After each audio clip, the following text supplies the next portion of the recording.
घर घेतलं तर तेव्हा आम्ही लमसम अमाऊंट म्हणजे जे आमचे इन्व्हेस्टमेंट आहेत, ये भारद्वाज मुन्ना 31 अगस्त 2024। हाय हेलो, मुझे आपसे पूछना था मेरा घर कब हो रहा है और मैं करियर में आगे कैसा रहेगा।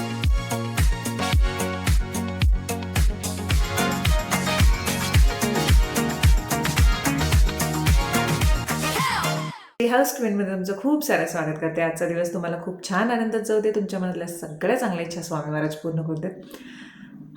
कालची कामं बऱ्यापैकी आवरलेत। आज मला पॅन्ट्री युनिटसाठी जे सगळे डबे आहेत ते घेऊन यायचे आहेत आणि जे खाली आता कामगार जे आलेत ते बाहेरचं कलर जे करायचं होतं, म्हणजे जेव्हा इथे सगळे लोक राहत होते जे काम करणारे होते, तर त्यांच्यामुळे कसं कधी कधी काय हे करणं क्लीनच्या ह्याच्यामध्ये किंवा कामाच्या ह्याच्यामध्ये खूप काही डाग वगैरे लागले होते, तर ते कलर करण्यासाठी आलेत। आणि जे मेन डोअर आहे तर त्याच्यावरती पण एक पॉलिशचा भाग परत एक चढणार, त्याच्यासाठी आता जेवण करून तर ताई गेलेल्या आहेत। आरोपला पण शाळेला पाठवलेला आहे मी। आजचा व्हिडिओ जो आहे तो सुरू होते जेव्हा मी दुपारी जाईन डबे घेण्यासाठी, तर मला माहीत नाही इथे मला ते व्यवस्थित मिळतील की नाही, तरी पण काही शॉपमध्ये जाऊन बघायचं माझं चाललं आहे की बघू। मला डीमार्टमध्ये पण ते नाही मिळाले, म्हणजे अर्धा किलोचे मिळाले, 1-1 किलोचे नव्हते तिथे। ते काही शॉपमध्ये जाऊन बघूया। प्लास्टिकचे तर मला नकोच आहेत आणि काचेचे घ्यायचे तर डीमार्टमध्ये जसे घेतलेले तसेच पाहिजेत मला, म्हणजे टेन्शन नाही घेताना काढताना। तरी पण बघू दुसरं प्लास्टिकचं पण काही ऑप्शन मिळालं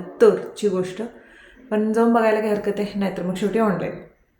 आज पण दिवसभर मी व्लॉग काहीही शूट करू शकले नाही। रिझन एकच की जे घरातलं काम चालू होतं, कारण आज तुम्हाला सांगते जो एवढ्या दिवसात जेवढं नव्हतं तेवढं ते आजच्या दिवसात झालं असेल मला वाटतं। ते जो डोअर फिनिशिंग करायचं त्यांना स्प्रे मारून भयानक आज सगळं चिकट झालं आणि त्याचा वास गुदमरल्यासारखं होत होतं, त्यामुळे खूप अवघड झाला। कमेंट्स मी बघितल्या, कमेंट सेक्शनमध्ये खूप जणींनी ॲस्ट्रोडॉगबद्दल बोलत की फेक आहे किंवा लुटेरांचं काम आहे असं तसं, पण मी जेन्युइनली तुम्हाला आता काही गोष्टी पुढे दाखवणार आहे ज्या मी एक्सपिरियन्स केल्यात। आणि मी प्रोडक्टच्या बाबतीत पण सांगते की मी एक्सपिरियन्स जर चांगलं केलं तरच मी ते शेअर करते, पण किंवा कोणीही इन्फ्लुएन्सर असू देत तर जे किंवा काही सजेस्ट करतात तेव्हा स्वतःचंही डोकं वापरायचं आहे। आता तुम्ही म्हणाल की तुम्ही सजेस्टच का करता, प्रत्येकाला वेगवेगळे एक्सपिरियन्स आलेले असतात आणि मी जिच्याशी कन्सल्ट केलं होतं तर तिचा मी इथे पुढे ना तुम्हाला ते स्क्रीन रेकॉर्ड होत नाही किंवा त्याचं स्क्रीनशॉट घेता येत नाही त्या ॲपचं, म्हणून मी दुसऱ्या मोबाईलने ते शूट करते आणि तुम्हाला दाखवते की माझी जन्मतारीख ज्यामुळे मी सजेस्ट केलेली,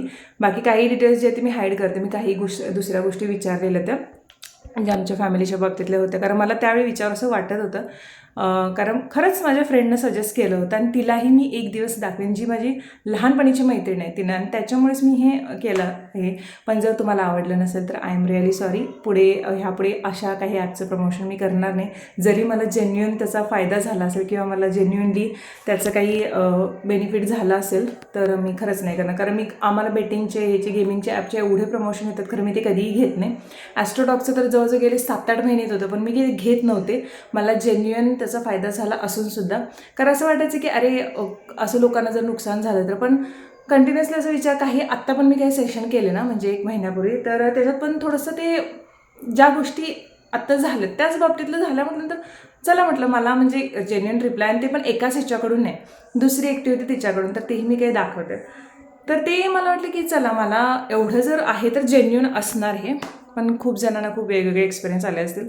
सो ह्यापुढे माझ्याकडून तशा ॲपचं प्रमोशन अजिबात करणार नाही मी। जे आपलं प्रोडक्ट प्रमोशन आहे किंवा हे आहे जे मी यूज करते, जे मला हेल्पफुल ठरतात। आता मी सध्या ग्लुटाथिओनचं एक केलं होतं बघा, सगळेजण म्हणतात ग्लो खूप छान आला, स्किनवरचा ग्लो आणि हातावरचा ग्लो फरक बघते, ग्लो खूप छान आला, पण पिंपल्स जात नाही आहे ते।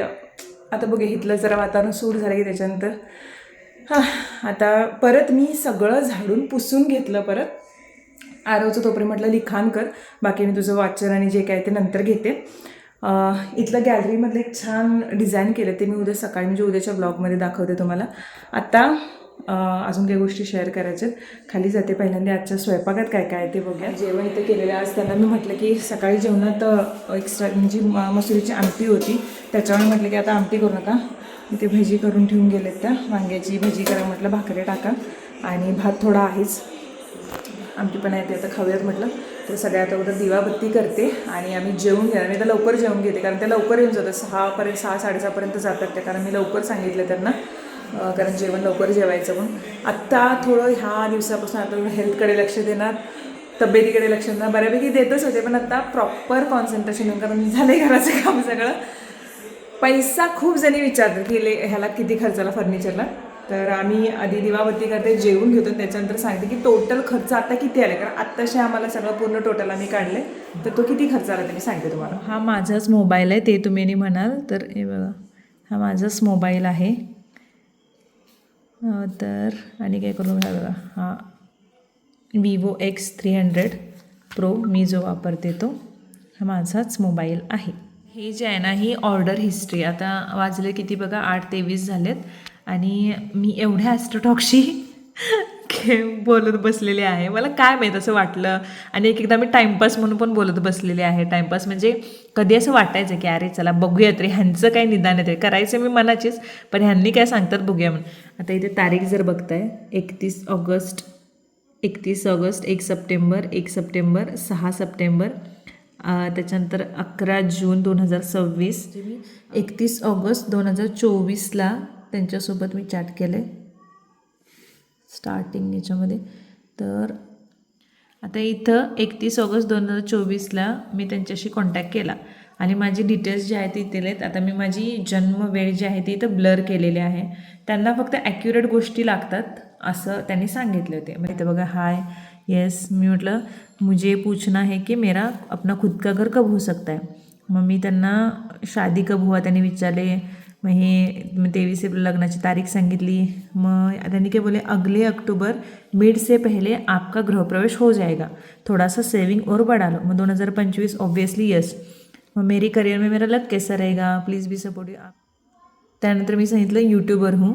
त्यांनी गुड लेट मी चेक म्हटलं, काम तो बढ़ेगा आपका, हेल्थ इश्यूज हो सकते, ओव्हरवर्क मत करना.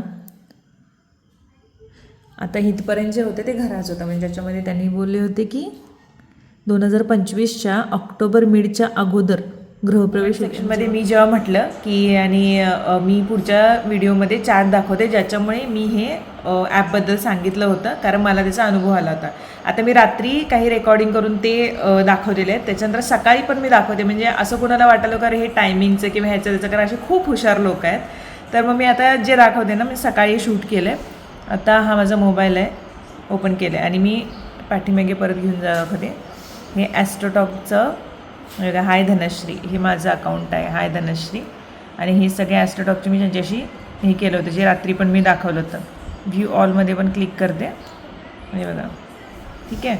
आता यातलं जे भारद्वाज म्हणून आहे, ज्याचं 1 सप्टेंबर 2024ला मी हे केलं होतं आणि हे बऱ्यापैकी मला ॲक्युरेट दाखवलं. जसं आशीचं एक मी दाखवलं होतं आणि याच्यावरती काही जेन्युइन लोक पण असतील जे परफेक्ट देतील, काही फ्रॉड पण असतील.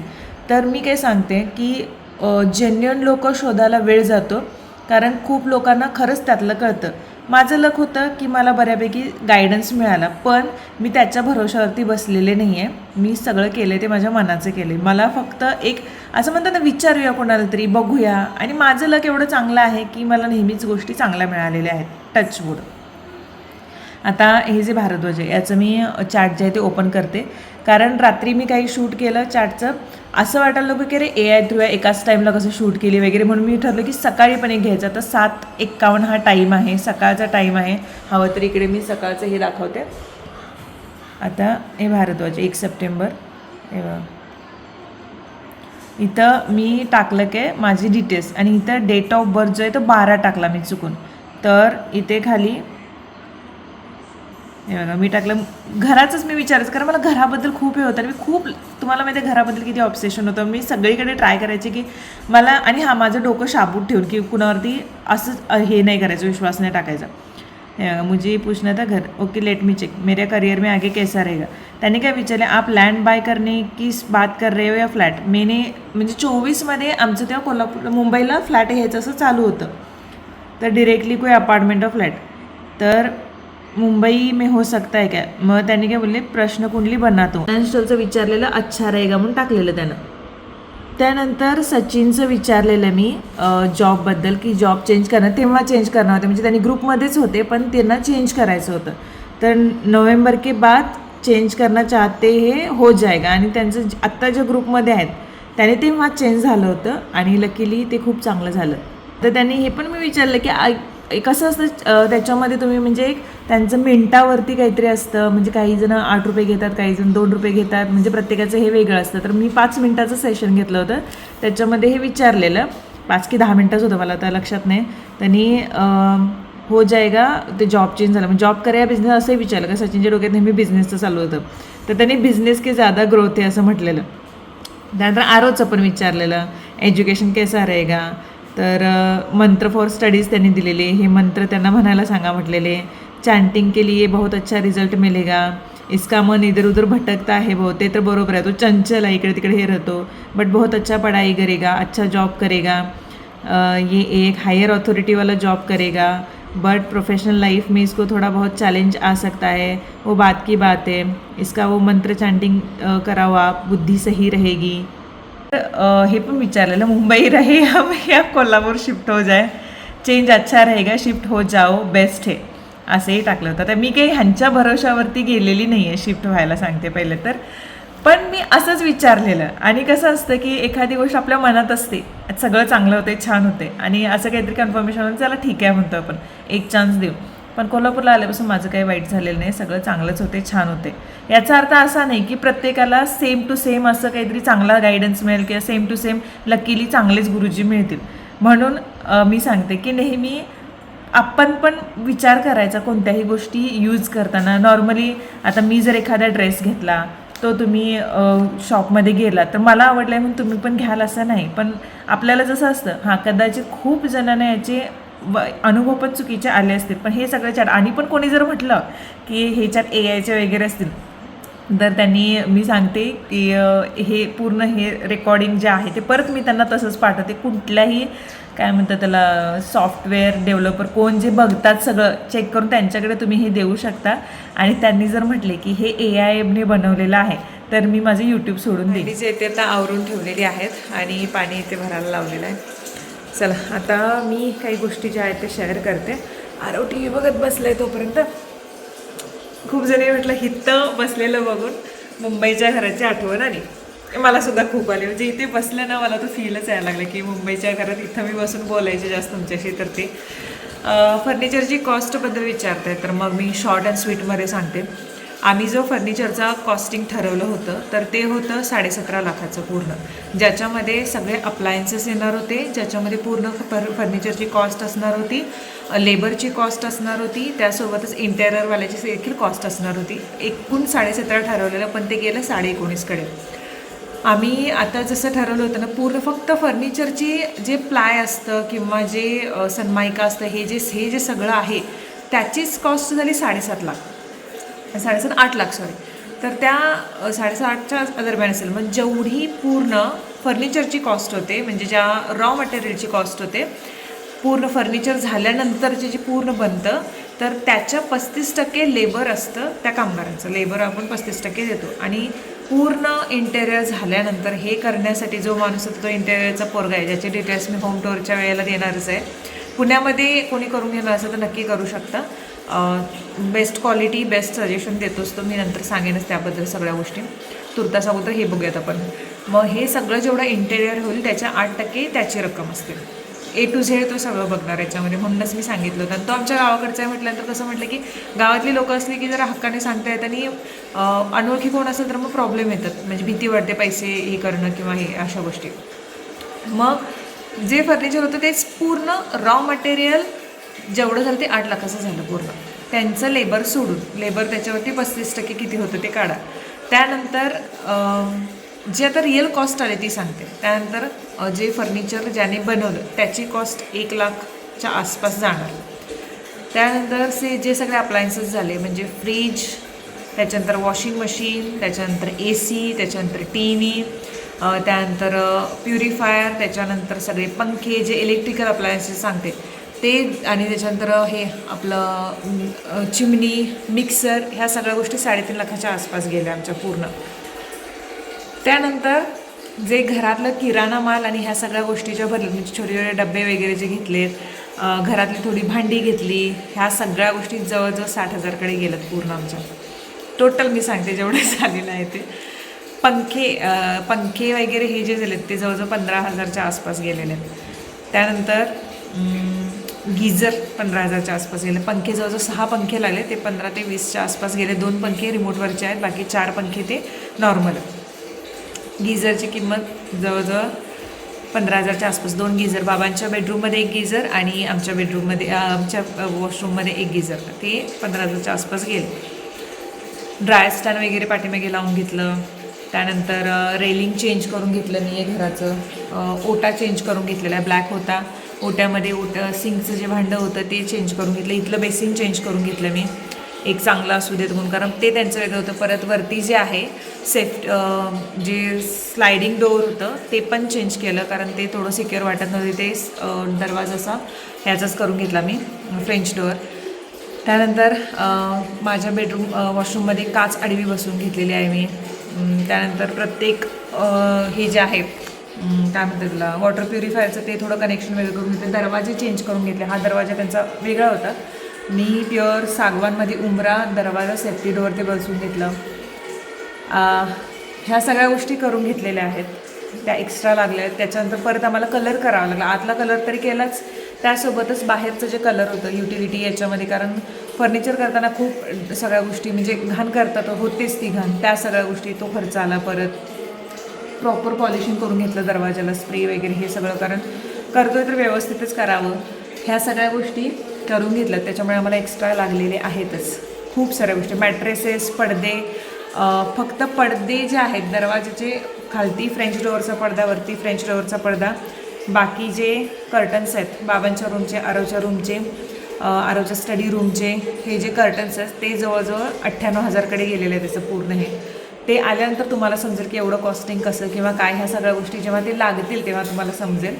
आणि त्यानंतर जे हे आहेत बेडरूमचे मॅट्रेसेस, तर त्यांची कॉस्टिंग वेगळी, ती 30पर्यंत गेलेली आहे. ह्या सगळ्या गोष्टी. आणि अजून काय राहिलं, CCTV लावून घेतलेला आहे. टी व्ही पण चांगल्यातलंच घेतलेलं आहे. सचिननी अगोदर सांगितलेले सगळं, मी तुझ्या मनानं जेवढं तसं जसं धनश्री तुला वाटेल तसं तू सजव, आणि मला तसंही त्यातलं कळत नाही, पण टी व्ही मात्र मला माझ्या मनाचा पाहिजे. तर त्याने तो टी व्ही घेतला, तो 31कडे गेला. म्हणजे ते सगळे कॉस्टिंग त्याचं एवढं. ते हे पण जे आहेत काय म्हणतात त्याला, हे स्टोरेज जे काय, लगेच शब्द पण आठवत नाहीत मला हे, तर ते टेंडम बॉक्समध्ये बनवून घेतलं. पॅन्ट्री युनिट नवीन बनवावं लागलं, ते नवीन वेगळं, म्हणजे फर्निचरचं त्यांच्या फर्निचरचं सोडून ते वेगळं बनवावं लागलं. ह्या सगळ्या गोष्टी गेल्यात जवळजवळ, म्हणजे पूर्ण आम्ही कॉस्टिंग काढलं तर ते 19,500कडे गेलं. आम्ही 17,500चं बजेट ठेवलेलं, ते 19,500कडे गेलं. तर आम्ही जेव्हा घर विचार केलेला, जेव्हा घर घेतलं 65 लाखाकडे घर गेलं. त्यानंतर इन्व्हेस्टमेंट 65 लाखाची घरामध्ये झाली. हा टोटल एरिया 1300चा आहे आणि बांधकाम जे ते 1100मध्ये आहे. आम्ही बाहेरचं हे पण घालून घेतलं, तुम्ही बघितलं समोरचं जे शेड मारून घेतलं, वरती शेड मारून घेतलं. त्यानंतर टेरेसवरती पण CCTV, इथे दोन्ही साईडला CCTV केलेले आहेत घरामध्ये, जे गरजेचेच आहेत. त्यानंतर सेफ्टी डोअरवरती बसवायला पाण्याची टाकी वेगळी करून घेतली. वरती जे 1000 लिटरची होती ती 2000ची घेतली. त्याच्यामध्ये पण आम्ही फिल्टर बसवून घेतलं, जेणेकरून पावसाळ्याचं जे पाणी येईल ते फिल्टर होऊनच खाली यावं. आणि इथं पण फिल्टर आहे. अजून दुसरी गोष्ट, ह्या सगळ्यांची कॉस्टिंग करून मी सांगितली.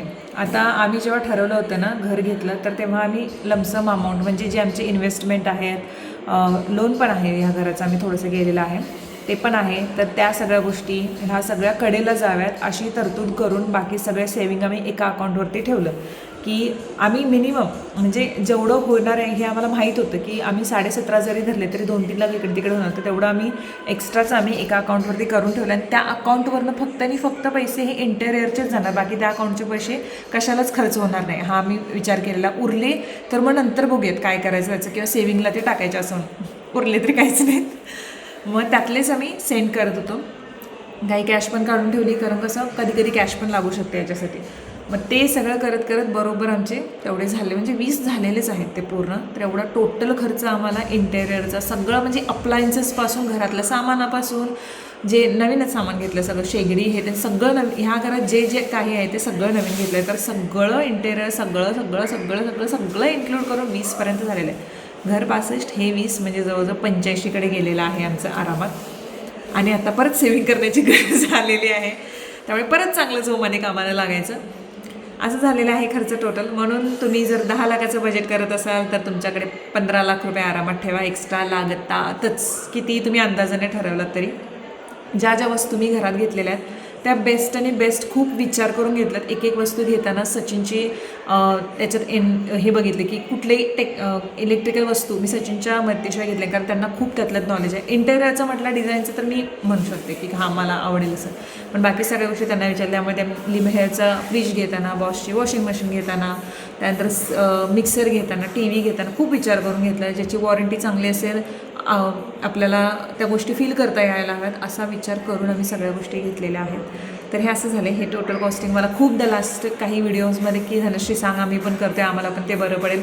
आणि जे आम्ही हे डिझाईन केलं एकटी काही जण तरी म्हटलं ते काय म्हणतात त्याला, हॉस्पिटलमध्ये असल्यासारखं का आहे, म्हणजे हे जे आहे ते हे वालं मला इतकं हसायला आलेलं की मी म्हणणार ना अरे इंटरव्ह्यूवाला की अरे बघ काय म्हणायला लागलं म्हणून. पण आज बुकिंगच्या नंबरवरती एक मेसेज आला की धनश्री जस्ट आम्ही सेम टू सेम डिझाईन आमच्या घराला पण केलं आहे, म्हणजे तुझं जसं मंदिर आहे तसंच सेम आमचं झालं आहे. आणि जे त्याने मागच्या महिन्यामध्ये काहीतरी केलं होतं टी व्ही युनिट सेम झाले म्हणा लागले. आणि हे जे डिझाईन केलं ते पण टोटली सेम म्हणा लागले, without fail, same to same. म्हटलं दोघींचं इंटरव्ह्यूवाल्याचं डोकं सेम चालतं आहे की, म्हटलं थोडा वेगळा लुक येतो. तेच काय करायचं, पिवळा तांबडा लाल भडक हिरवा बिरवा कलर किंवा तेच काय, थोडंसं वेगळे पण असायला हवं जे मला आवडतं नेहमी. तर असं झालेलं आहे. आणि हां, थोड्याफार गोष्टी आहेत ॲडजस्ट करण्यासारख्या. आणि जेव्हा नवीन नेक्स्ट घर घेणारच, जेव्हा मी स्वतः उभं राहून ते बांधून घेणार, हे घर तरी मला प्रचंड आवडले. जसं माझं मुंबईचं घर होतं जे बेस्ट आणि बेस्ट एक नंबर घर माझं. त्याच्यानंतर हे जे घर आहे कोल्हापूरचं घर आहे. कोल्हापूरच्या घराविषयी पण मी सेल करण्याचा डिसिजन काय घेतला होता, कारण खूप जणी भाडोत्रीपेक्षा सेलसाठी विचारत होते.